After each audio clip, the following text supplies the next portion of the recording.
the most amazing thing about obstetrics for me. People often say, you are involved in creating miracles. And so I think the first thing is that OBGYN is two fields, and part of it is gynecology, which is surgery. And there is certainly a subspecialty in OBGYN that is all obstetrics. It tends not to be such happy stories because those are usually sick patients or moms with sick babies who you deliver if you do only obstetrics.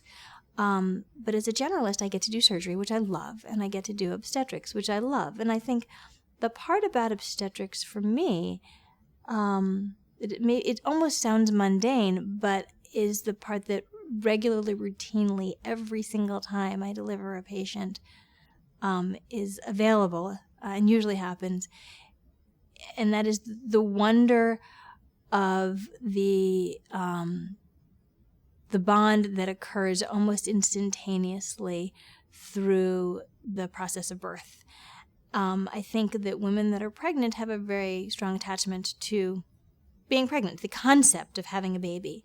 But there's a very different moment when you're thinking about having a baby and then all of a sudden the baby is there. And you can watch it happen over and over and over again, and it doesn't get old. And sometimes there's a single mom, and sometimes there's a mother with her mother, and sometimes there's a mother with her partner. But that part never gets old.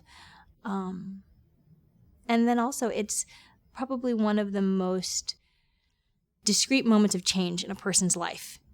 Is the moment that they go from being responsible for themselves only to being responsible for somebody else. And to share in that extraordinary developmental milestone is also very precious, and it's an extraordinary gift to actually be at that turning point in people's lives.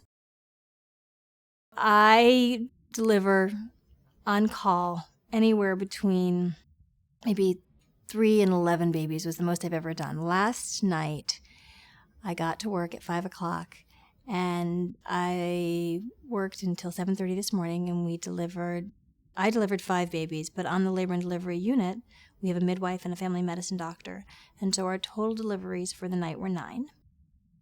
We had some women that started there in the beginning of the night and were there all night long, and delivered. A woman I admitted at 5 p.m. last night delivered this morning at 7. And then we had 2 or 3 people just sort of roll in and have a baby in an hour or two, which was great. Probably, the most popular way to do it. No, that part is great.